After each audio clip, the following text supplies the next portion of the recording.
को गए, नहीं अकबरुद्दीन अवैसी की तकरीर पर डालेंगे। डालो तुम, मुझे कानून पर, अल्लाह की जात पर पूरा भरोसा है, कानून इंसाफ करेगा। तुमको बताना पड़ेगा क्या ऑब्जेक्शनेबल चीज है उसमें। हम डरने और घबराने वाले नहीं हैं।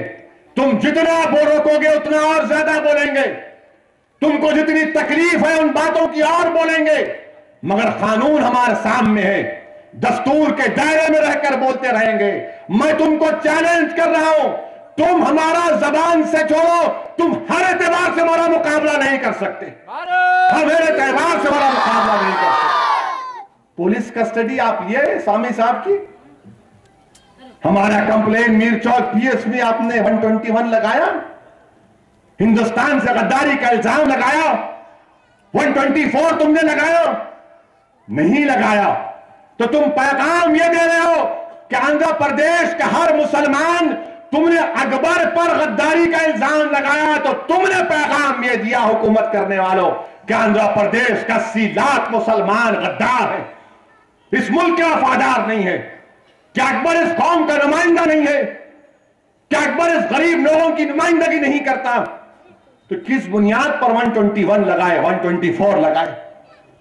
कल अकबर को तबीयत खराब हो गई, 8-8 खाएं हो गई, तो भी आपने क्वेश्चनिंग जारी रखी, और वो मरहूम कायद का बेटा कहा कि करो क्वेश्चनिंग, को डरना नहीं।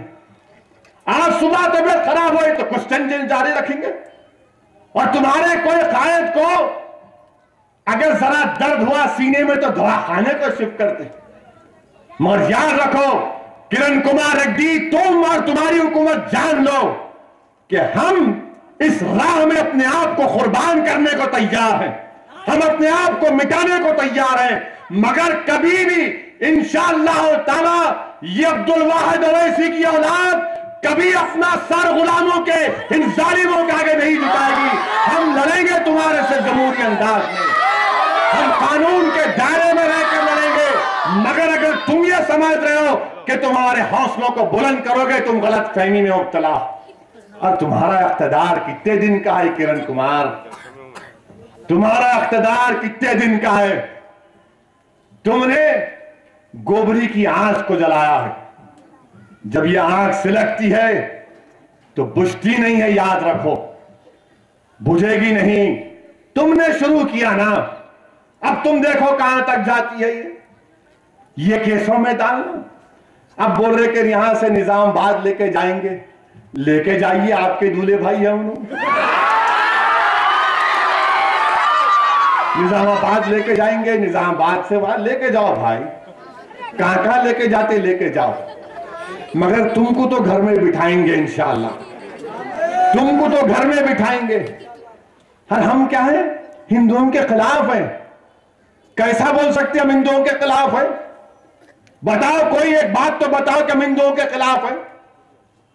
अरे अकल के कमजोरों, अकल के दुश्मन है तुम लोग, तुम तारीख को नहीं जानते। यहां पर बैठे हनीफ साहब, इनकी वालिदा मरहूमा जब जिंदा थी, अल्लाह सलामत रखे उस खातून को, उसकी खबर को नूर से भर दे, कि यही महल्ला था 1960 का पहला बल्दिया इलेक्शन हुआ तो 16 या 17 अराकीन बल्दिया कामयाब हुए मजलिस के, जिसमें 2 हमारे गैर मुस्लिम भाई थे। हम हिंदुओं के खिलाफ। आज हमारे पास क्या सुंदम राजमोहन कारपोरेटर नहीं है? क्या रवि यादव कारपोरेटर नहीं है? बताइए, क्या अरुणा कारपोरेटर नहीं है हमारे पास? क्या आलमपल्ली पोचया, प्रकाश राव, सत्यनारायण को हमने मेयर नहीं बनाया? नहीं, बीजेपी और कांग्रेस मिलकर प्रोपेगेंडा, हम हिंदुओं के खिलाफ हैं, हम हिंदू मजहब के खिलाफ है। नहीं, सुन लो कांग्रेस और बीजेपी वालों, हम तुम्हारे खिलाफ हैं। ये जंग का जो तुमने आगाज किया, ये हम में और हिंदुत्व की जंग है, ये मजलिस इत्तेहादुल मुस्लिमीन और हिंदुत्व की जंग है, और हम उन तमाम संघ परिवार की ताकतों का ताक़ुब करेंगे जमहूरी अंदाज में, जो हिंदुस्तान के सेकुलरिज्म को कमजोर करना चाहते। ये मंदिर का इशू उठा, क्या हम रोड पे आके लड़े? हम कोर्ट तो गए, हमने इसको इशू नहीं बनाया, तुमने इसको पॉलिटिकल सियासी इशू बनाया। तो ये चीफ मिनिस्टर कोर्ट के ऑर्डर को नहीं मानते? क्या चार मीनार से मुसलमानों का है? क्या चार मीनार पूरे हिंदुस्तान का तारीखी विरसा नहीं है? अगर सारी दुनिया से लोग हैदराबाद को आते तो क्या देखने को आते? किसको देखने को आते? चार मीनार को देखने को आते या फिर वो इमारत को देखने को आते? और जब हिंदू अखबार ने अपनी तस्वीर शाये की कि कोई चीज वहां पर नहीं थी, तो क्यों नहीं जवाब दिया बीजेपी के लोगों ने, संघ परिवार के लोगों ने? क्या हिंदू अखबार मजलिस का है? क्या हिंदू अखबार हमारा है? हम ये कह रहे थे कि इमारत को नुकसान पहुंच रहा, इस इमारत से यह हिंदुस्तान का तारीखी विरसा है, मगर नहीं, आप इसको अपनी फिरका परस्ती की नजरों से देखते हैं। हम कह रहे हैं इसको बचाओ, मगर आप नहीं, यहां नहीं, ऐसा नहीं करेंगे। आज बहुत सी बातें करते हैं, हम किसी मजहब के खिलाफ थे ना है, मगर ये लड़ाई मजलिस में और हिंदुत्व की ताकतों में, और हम ताकुब करेंगे, मुकाबला करेंगे इनसे। आज कांग्रेस और बीजेपी मिलकर एक मंसूबाबंद तरीके से काम कर रहे हैं। मक्का मस्जिद का बम ब्लास्ट 2007 में हुआ, भास्कर राव कमीशन बना, भास्कर राव कमीशन बनने के बाद क्या हुआ? फायरिंग में 6 बच्चे मारे गए, हमारे 6 बच्चे मारे गए। आज भी टीवी के कैमरा में वो वीडियो है कि एक बच्चा दौड़कर किसी को उठा रहा तो उसके घुटने पे गोली लगी, इतना खून बहा कि वहीं पर रोड पर शहीद हो गया। क्या तुम उनसे इंसाफ नहीं करोगे किरण कुमार रेड्डी? क्या तुम्हारी हुकूमत इंसाफ नहीं करेगी? कहां है वो भास्कर राव कमीशन की रिपोर्ट? क्यों नहीं लाते भास्कर राव कमीशन की रिपोर्ट? अवाम पर, मंजर आम पर लाओ। क्या लिखा उस रिपोर्ट में, बताओ हमको। क्या तुम्हारा पुलिस का पीपी उसमें नहीं कहा था कि मुसलमान वो पेट्रोल पंप जलाने की कोशिश कर रहा था? झूठ हमने उसको साबित किया, कुछ नहीं था वहां पर। क्या तुम्हारा पब्लिक का प्रोसिक्यूटर नहीं कहा था भास्कर राव के सामने कि मुसलमान दहशतगर्द होते हैं? ये तमाम चीजें बताओ, किसमें गलती है, किसकी सोच में गलती है? भास्कर राव कमीशन की रिपोर्ट को तो सामने आना चाहिए ना। क्यों नहीं लाते तुम मंजर आम पर? मजलिस इत्तेहाद और मुस्लिमीन इन चीजों को उठाएगी, लड़ेंगे, मुकाबला करेंगे, डरने और घबराने की जरूरत नहीं है। मुझे इन गरीब लोगों की दुआओं पर भरोसा है, मुझे अपनी इज्जतदार माओं की उन दुआओं पर भरोसा है, मुझे हर कलमा गो की दुआ पर भरोसा है कि जब तुम्हारी दुआओं ने, अल्लाह सुब्हानहू तआला ने तुम्हारी दुआओं को सुनकर अकबर को मौत के मुंह से नई जिंदगी दी, आज वही तुम्हारी दुआएं, वही तुम्हारा तड़पना जरूर अकबरुद्दीन अवैसी को कामयाब करेगा। मैं आज के इस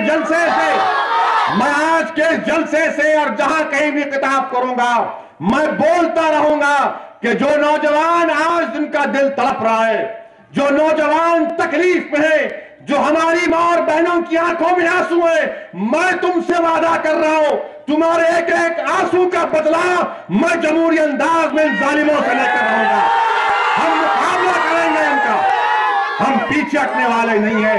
हम चाहते ही हैं कि इनको सजा मिले, और जमहूरियत में इनकी सबसे बड़ी सजा यह है कि आप जब कभी भी असेंबली और पार्लियामेंट का इलेक्शन होगा, मैं तुमसे भीख मांग रहा हूं गयूर नौजवानों, मेरी इज्जतदार मां और बहनों, मैं तुमसे पुकार कर कह रहा हूं कि इनसे जमहूरी अंदाज में बदला लेना है तो दुआ करते रहो अकबर की कामयाबी के लिए, और जब इलेक्शन आएगा तो लाखों की तादाद में निकलो, वोट डालो, पोलिंग बूथ को जाओ और बताओ तुम्हारी नाराजगी क्या होती है, तुम्हारा गुस्सा क्या होता है, तुम्हारे आंख से आंसू गिरने का क्या होता है, कीमत क्या होती है।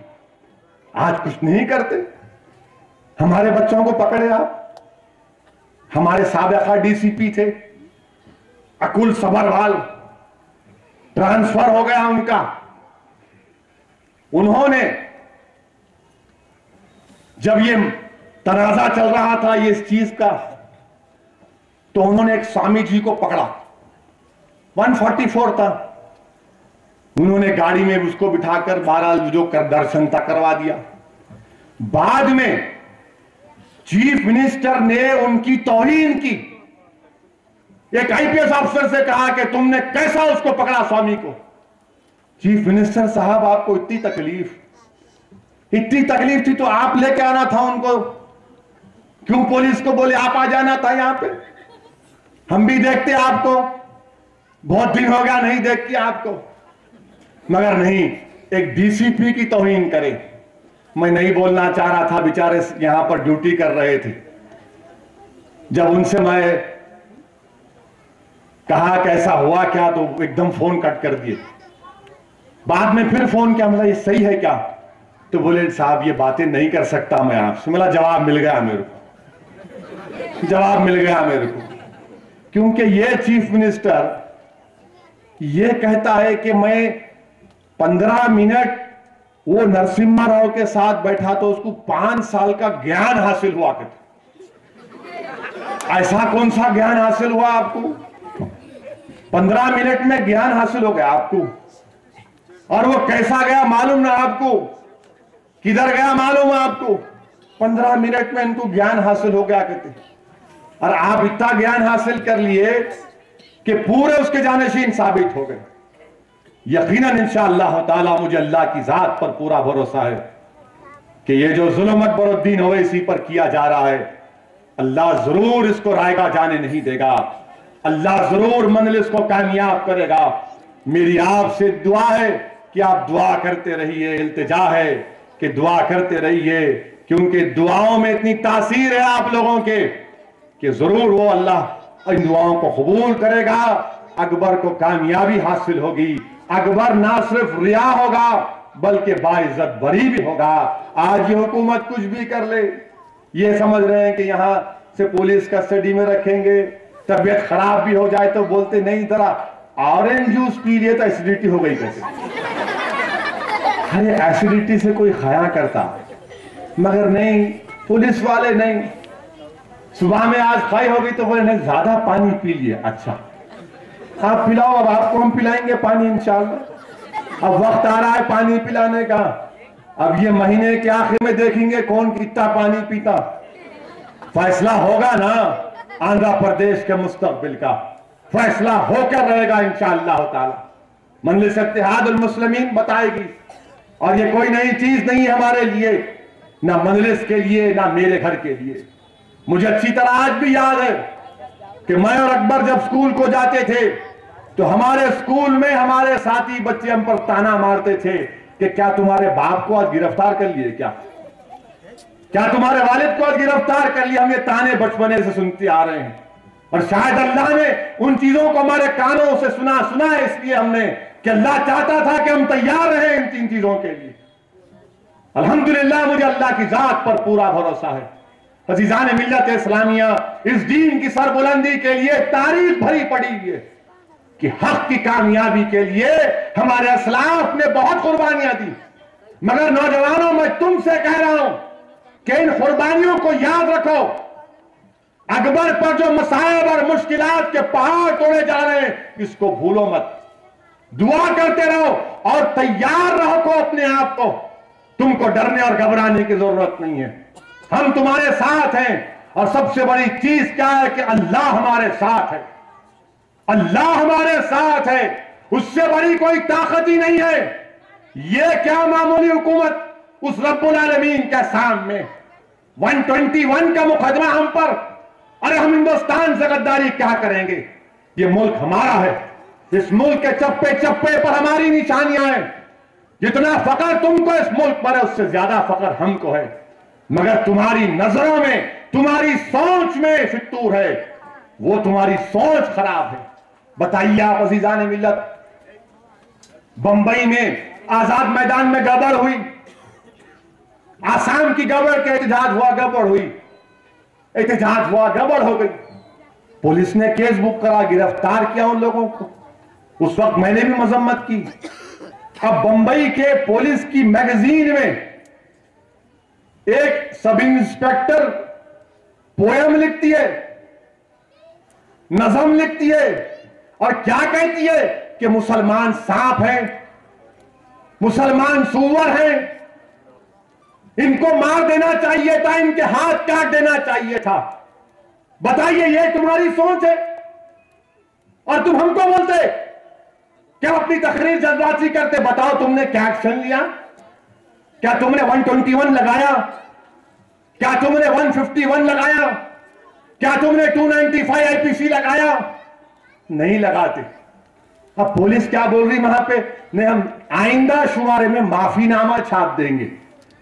मैं भी बोल देता हूं माफी चाहता हूं, छोड़ देते तुम। अरे मामूली बंडी रोड पे आई तो तुम बगैर रिश्वत लिए नहीं छोड़ते मेरी बंडी को। आज बताओ, आज इस तरह की बातें। धूलिया में फसाद हुआ, कितना जुल्म वहां पर हुआ धूलिया में। लोग आए दिन टेलीफोन कर रहे हैं कि आज धूलिया में 6 बच्चों को गोली मारकर शहीद कर दिया गया। 6 बच्चों को, 50 बच्चों को गोलियां लगी, कोई पुरसाने हाल नहीं है।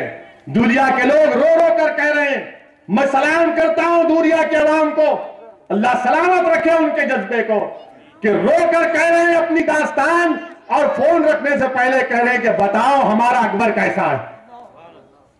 यह जज्बा अज़ीज़ान मिल्लत।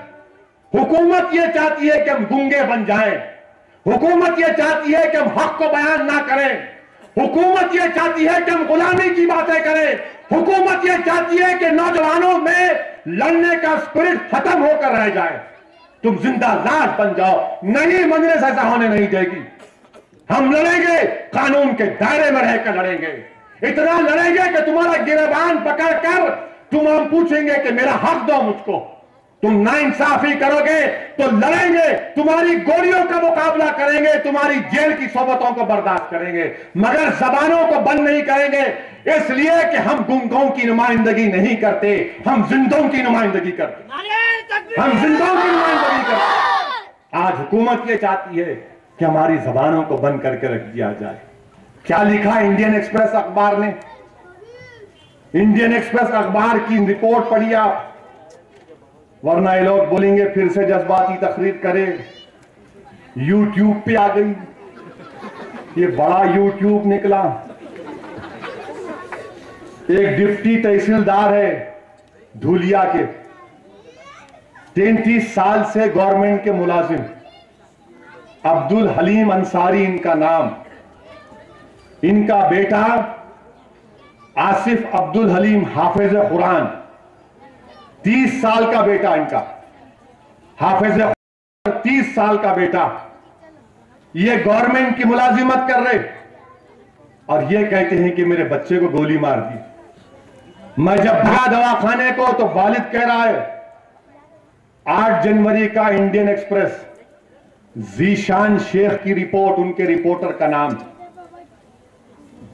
अब्दुल हलीम अंसारी कह रहे हैं कि जब मैं दवाखाने को गया तो अपने बच्चे को देखा, मेरे बच्चा दवाखाने में पड़ा हुआ था, उसको सीने पे गोली मारे, वो उंगली से इशारा करके अपने बाप से कहा कि मुझे पानी पिलाओ, और उसके थोड़ी देर के बाद इस बाप के सामने हाफिज कुरान शहीद हो गया। बताइए कौन जिम्मेदार है इसका? अकबर की तकरीर का जुमला बड़ा बोलते ना, पुलिस के बारे में ऐसा बोले। ये क्या है मेरे भाई, ये क्या है बताओ मुझे।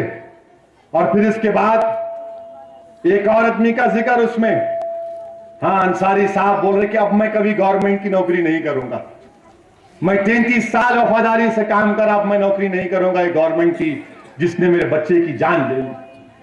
फिर और एक चीज क्या बोलती आप, एक रिजवान रईस पटेल है, 17 साल का बच्चा, 2 पीठ में गोलियां मारे उसको, 17 साल का बच्चा 2 पीठ में गोलियां मारे। आप बताइए कौन जवाब देगा? एक 21 साल का इमरान अली खमरुद्दीन, 1 हफ्ते में उसकी शादी होने वाली थी, आप उसको गोली मारकर शहीद कर दिए। एक आसिम शेख 24 साल नौजवान, अंडा बेचने वाला, उसको गोली मारकर शहीद कर दिए। बताओ ये क्या जुल्म है, ये क्या जुल्म है ये? क्या मैं जुल्म को नहीं बयान करूं? क्या मैं जुल्म के बारे में खामोश हो जाऊं?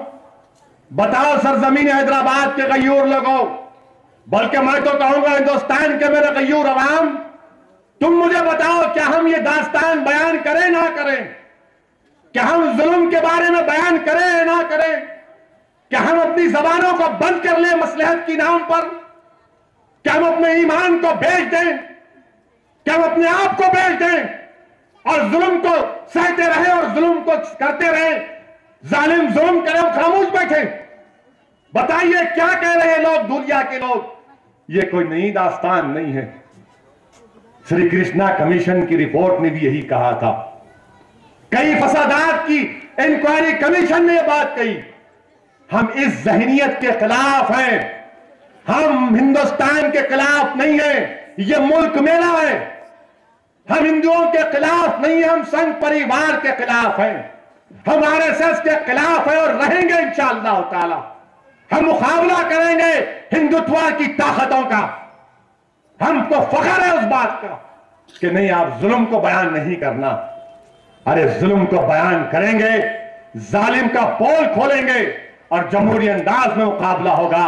बहरहाल अजीजान मिल्लत, और भी जलसे होते रहेंगे। अभी तो शुरुआत है, पूरे आंध्र प्रदेश में जलसे होते रहेंगे। मेरी आपसे दुआ है कि अकबर की सेहत के लिए दुआ करिए, उसकी रिहाई के लिए दुआ करिए और दुआ करिए कि रब्बुल आलमीन इस जालिम हुकूमत का अल्लाह इसका खात्मा कर दे। वाखिर दावन अल्हम्दुलिल्लाह रब्बिल